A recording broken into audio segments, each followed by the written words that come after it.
Hello everyone, welcome back to another lesson.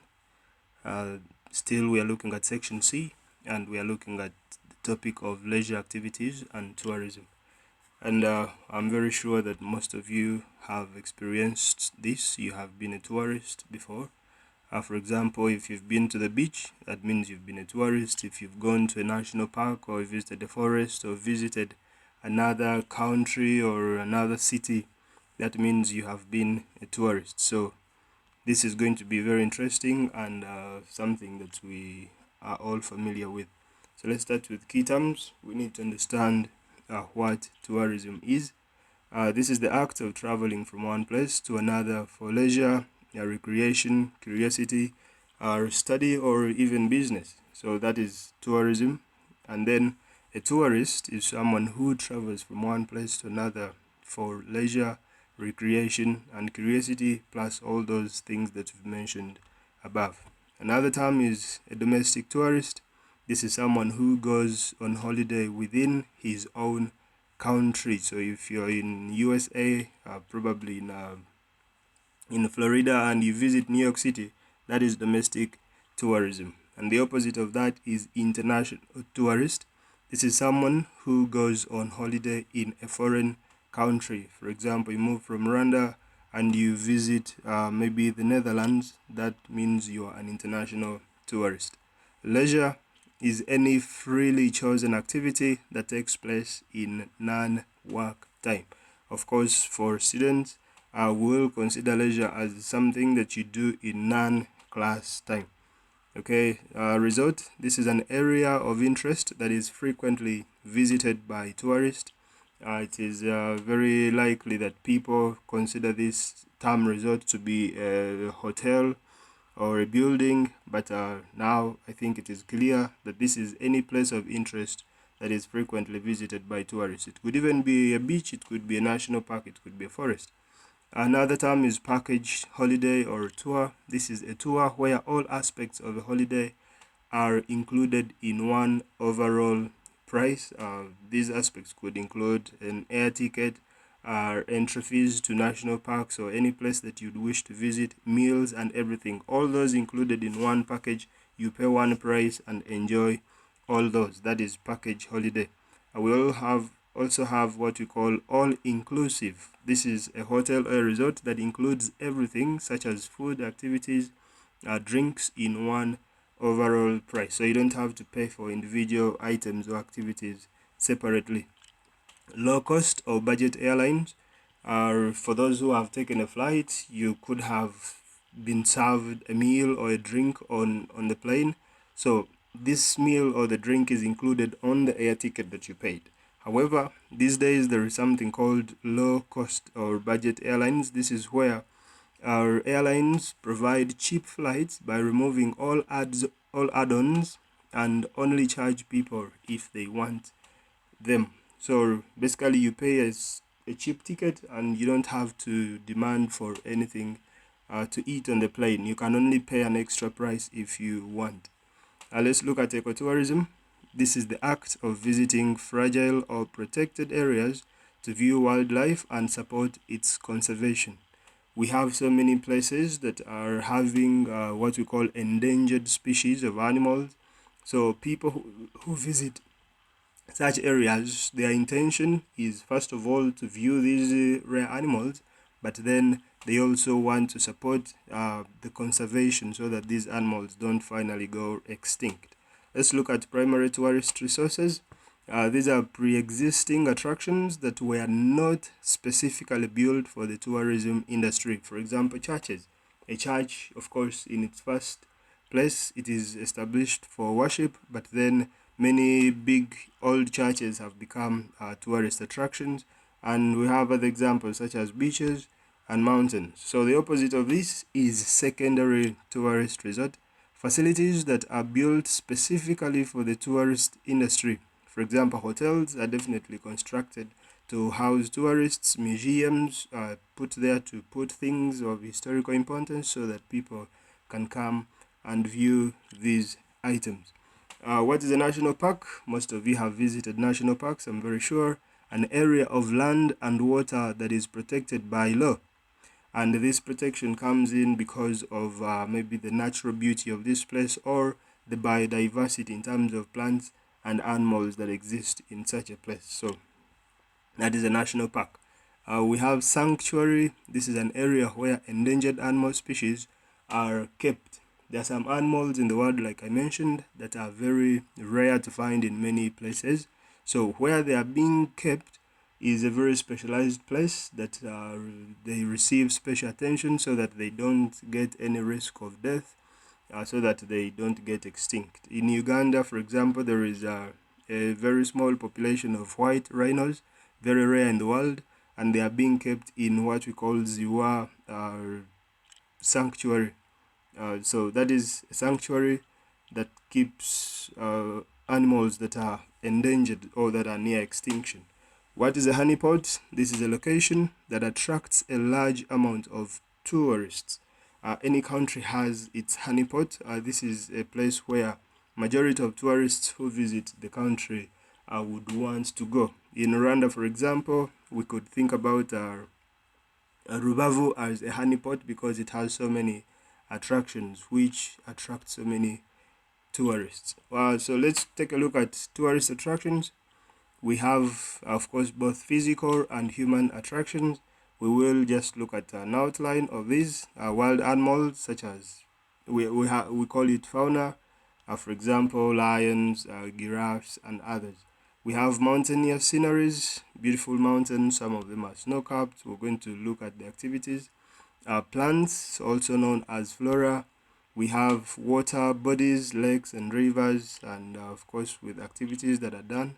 We have climate. This is very interesting because different places have different kinds of climates, and people prefer to settle in a particular or to visit a particular climate if it does not exist in their own country originally. Okay, let's look at human attractions. We have cultural attractions. I'm going to show you a few things. We have urban infrastructures and facilities, and then we also have museums.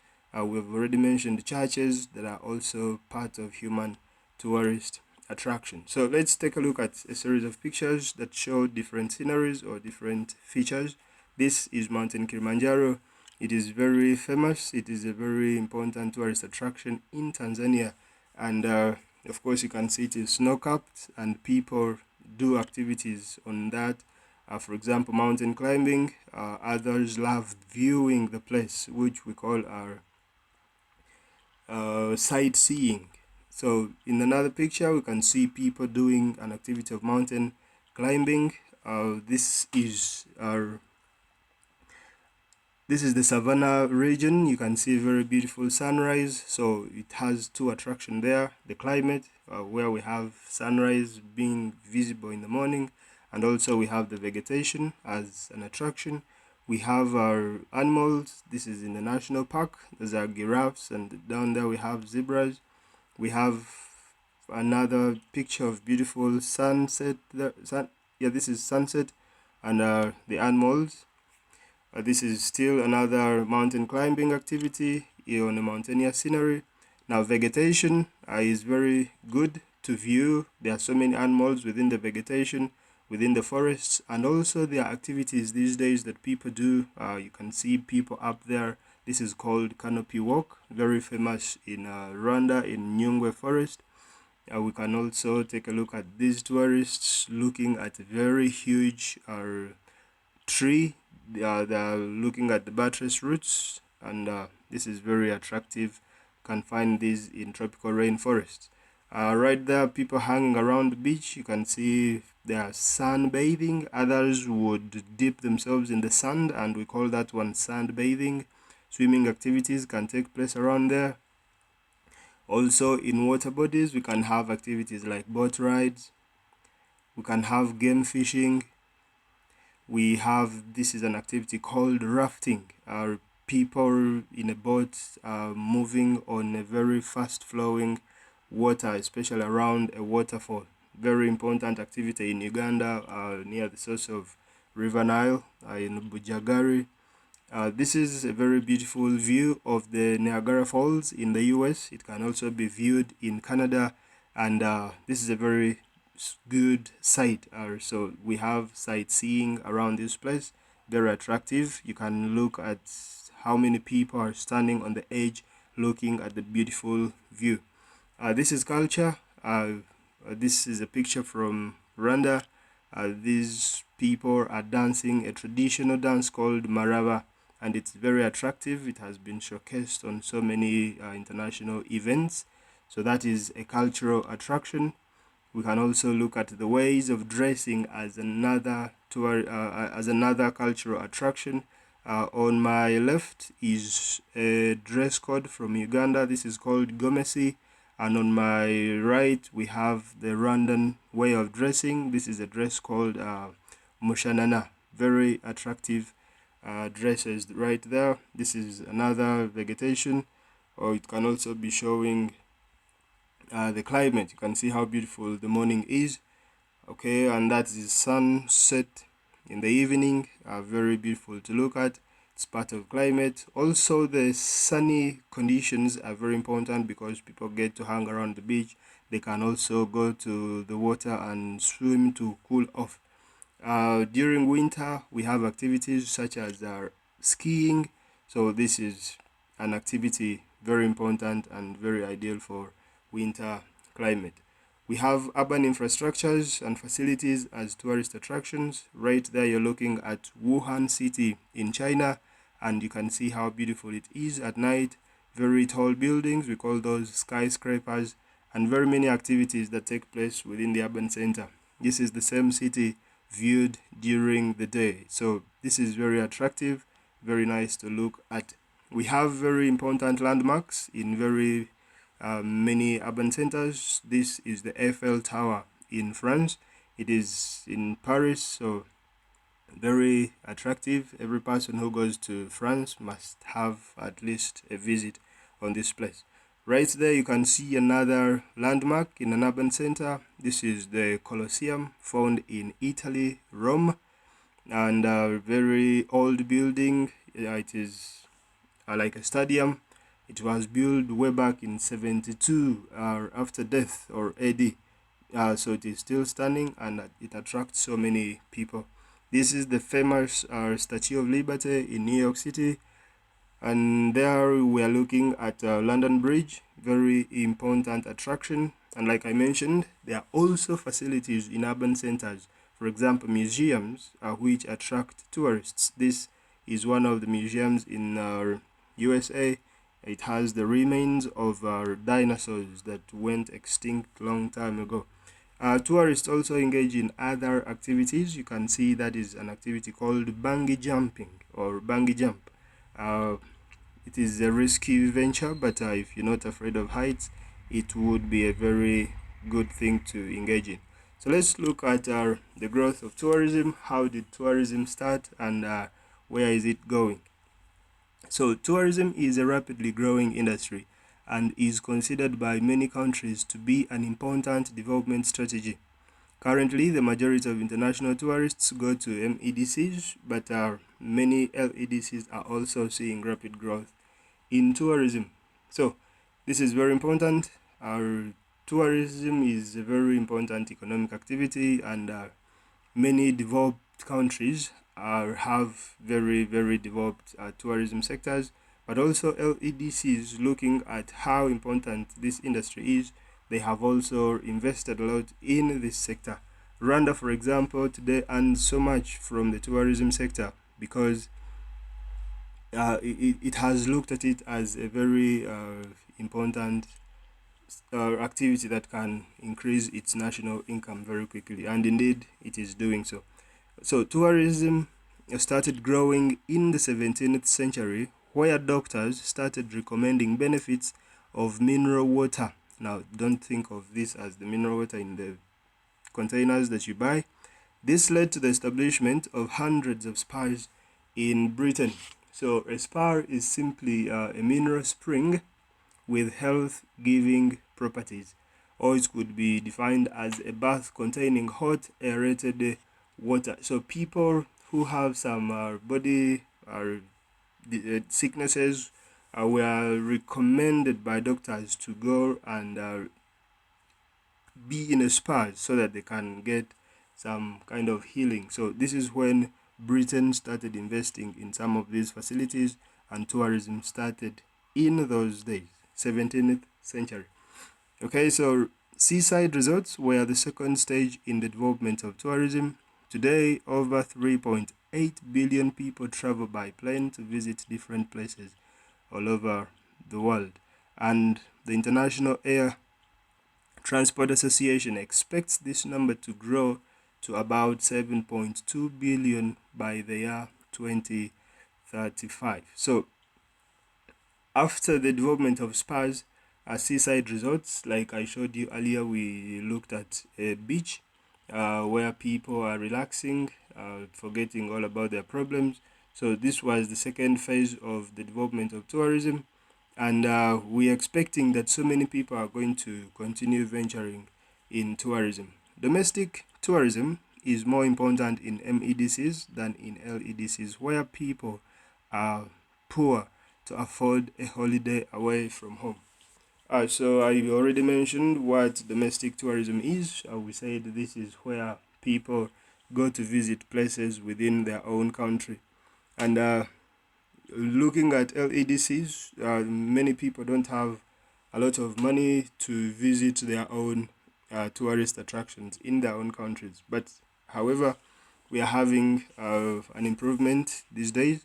Actually, China has recently reported that majority of their tourists are domestic tourists. Over 50% of the visitors in their attractions are domestic or are the local people, which is very important.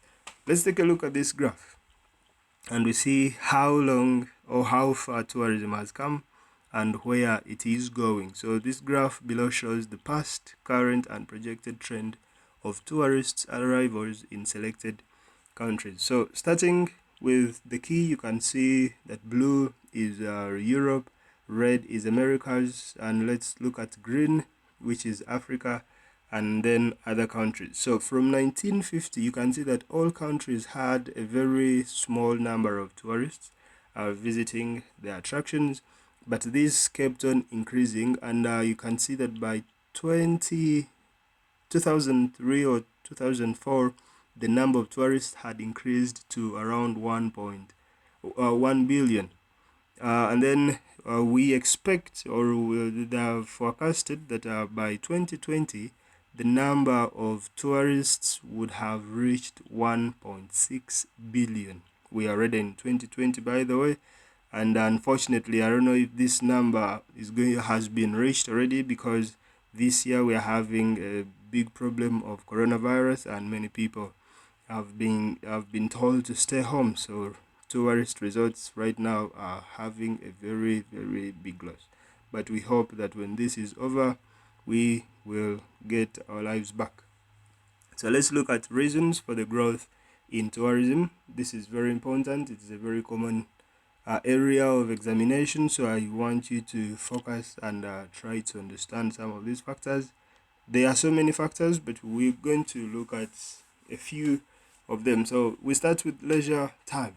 Leisure time, of course, this includes weekends. It also includes people's annual leaves, people who have jobs in tertiary and in the tertiary sector. They have annual leaves that they get, and they normally take time to visit places during this time. So this is leisure time that people can use, and of course many people have had so much leisure time that they use this time to visit places. There is an increase in income. People have a lot of money, so that they have enough to be able to get a little bit of that money to visit places, and it has increased the growth in tourism.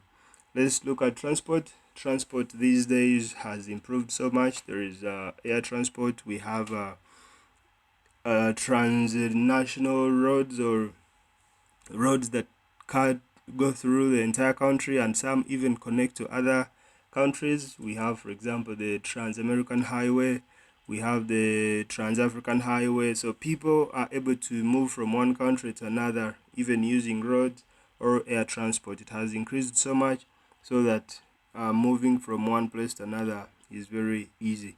Advertising, so many countries have invested in advertisement of their tourist attractions in the whole world. So you can get to know what attractions are in another country by watching some of these advertisements on TV or newspapers, in magazines, and you get enticed to go to visit some of those places. We have travel programs. For example, many TVs have travel shows which showcase different attractions that are available in many places. So when you get to know that place A has something to watch, then you get encouraged to go and visit some of those places. We have a lot of tourist facilities that have been established, or maybe hotels or skyscrapers in urban centers, museums, beaches, etc. So these facilities definitely attract a very large number of people. Ease of booking. Technology has made things very easy. You are in the US right now, you can make a booking in Rwanda or in any country of your choice online, and you can be able to go and visit these places with ease. We have use of credit cards. I don't have to carry cash to go to another country, which is very risky. Uh, I can just carry my card and I withdraw my money from any place in the world. So this has made it easy for people to travel and without any problems. People these days have they own passports. Long ago, people never used to have passports. Not so many people. Even today, of course, there are people without passports, but at least the number has increased. And so with a passport, you can be able to travel in many countries. Of course, you need to have a visa, and many countries have reduced their visa regulation. So it becomes easy these days to get a visa for a certain country, and you go and visit in such a place. We have retirement and life expectancy. People who have been working all their lives have what we call retirement packages. They have pensions, so they have money to be able to spend during their retirement, and some of them invest this money in touring different places in the world. And of course, with life expectancy increasing, we have so many old people who have reached their retirement and they have this money to spend, and they decide to spend it having fun, visiting places. We have government backing. There are so many activities that are backed by government, and it makes it easy for people to come around and visit this country and the attractions. For example, we have Olympic Games. This year, actually, Olympics were supposed to be held in Japan, in Tokyo, but unfortunately, it has to be postponed because of coronavirus. So, the government of Japan had invested a lot in preparing for these Olympic Games because so many people would come to Japan, and the tourism sector would be benefiting. We have also government investments. We have so much that the governments are doing today that causes an increase in the tourist numbers. To start with, construction of airports, which has facilitated movement of people. We have construction of roads connecting place A to place B, so people find it easy to move because the government is putting in a lot. So all those are efforts that are being done which have led to the growth of the tourism sector. We have international migration. So many countries today have migrants. So if I have relatives, for example, in the US, it will be very easy for me to go to the US, and in so doing, I'll visit places in the US. So many people have relatives in different countries, so this has made it easy for people to continue moving in different places to visit different attractions. Globalization. Today, the whole world is working as one village, what we call a global village. So it has become easy for travel to take place.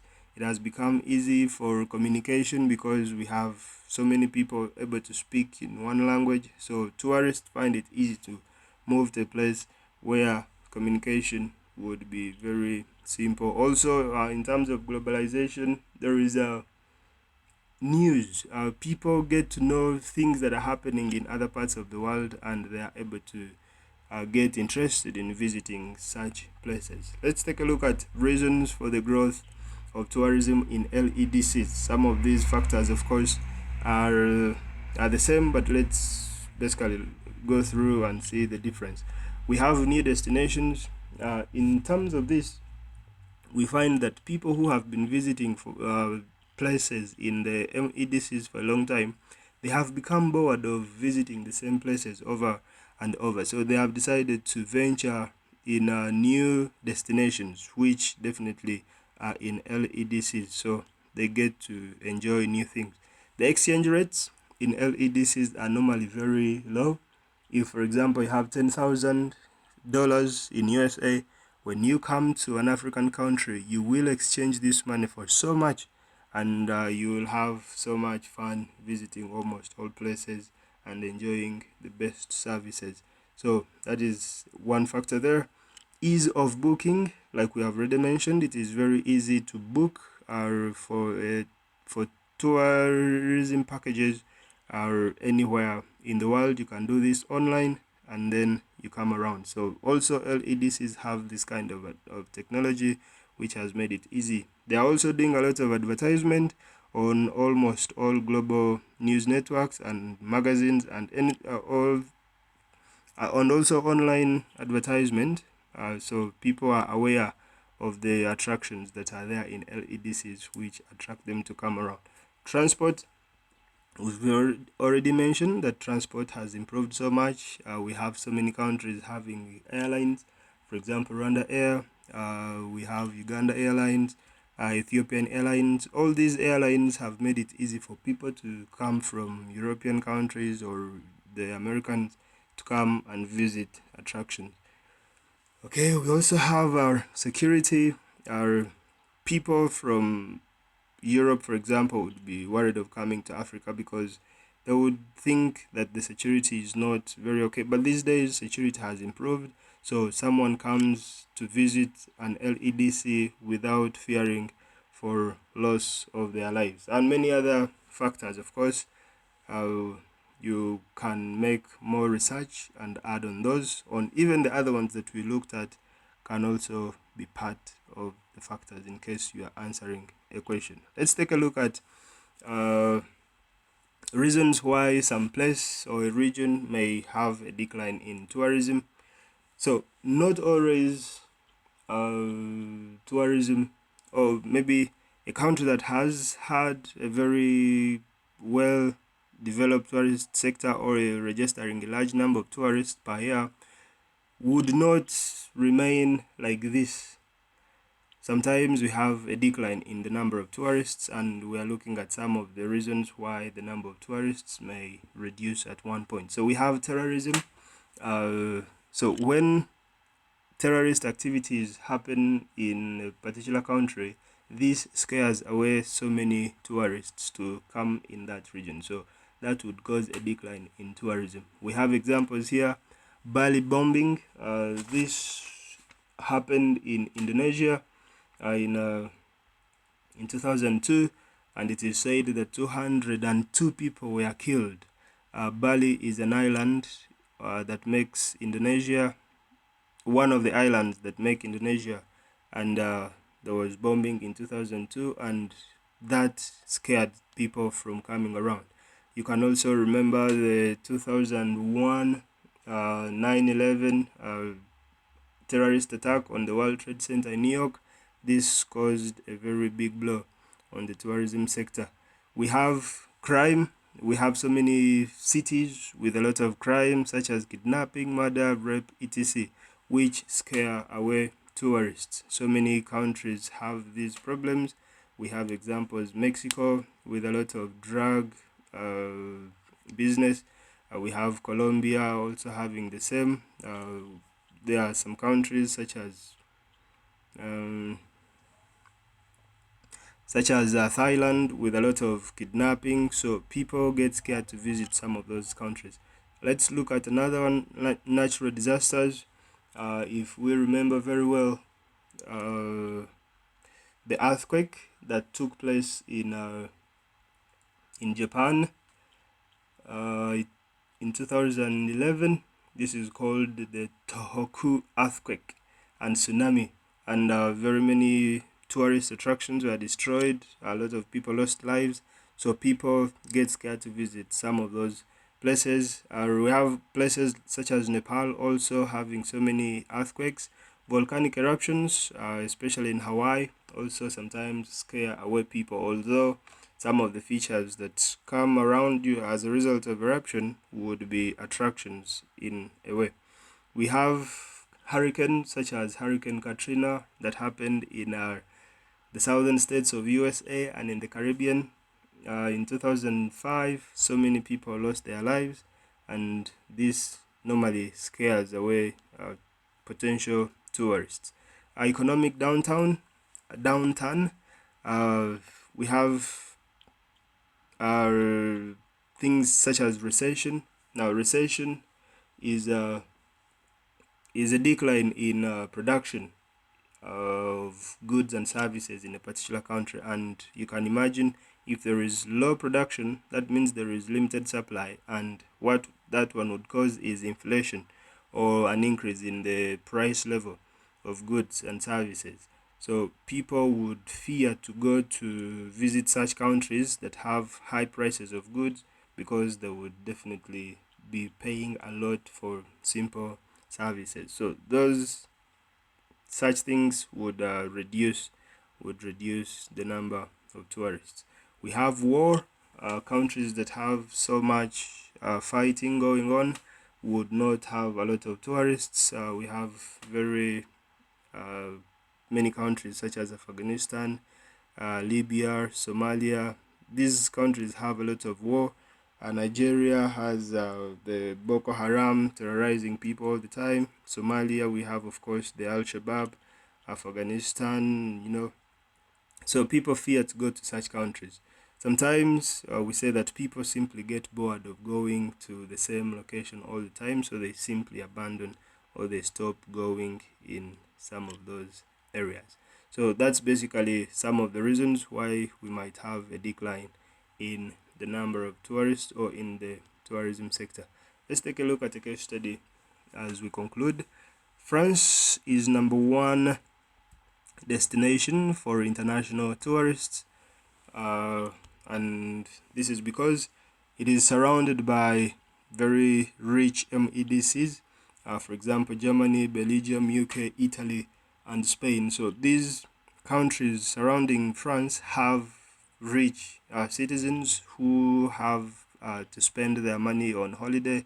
So many of them end up going to France, and this is very important because it has caused the growth of tourism in France. It has an excellent transport network, air transport, trams that go through the cities. We have, of course, good road networks that connect to different tourist destinations. So this attracts so many people to come around. It has developed tourist facilities. We have very beautiful hotels and very organized tour agencies.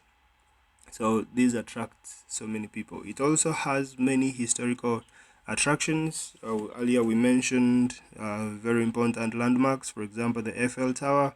This is a very, very attractive facility to look at. We also have the Carcassonne. This is a town which has very many old historical buildings, are very beautiful castles to look at. So many people are attracted to look at, to visit some of those places. We also have famous for its food and wine. So France is known for having very tasty wine and food. So many people would want to go visit France. It has good weather in the south nearly all year. So people who want to enjoy good weather, good climatic conditions, they go to the southern part of France, and this is part of the attractions. Like we mentioned, climate is very important. It attracts many different holiday makers, e.g. skiers, beach lovers, surfers, and rafters. We've looked at all these activities, and they are very important in France. So this, if you are asked to explain factors that have led to the growth of tourism in France, you can use some of these as case studies. Remember to give specific examples. You can give place names like the Carcassonne we've mentioned, so that you can be able to score high marks. So with that, this marks the end of our lesson 1 of this beautiful topic, leisure and tourism. So catch you in another lesson. Please subscribe so that you can catch all new uploads. Thank you very much. Stay safe, stay at home.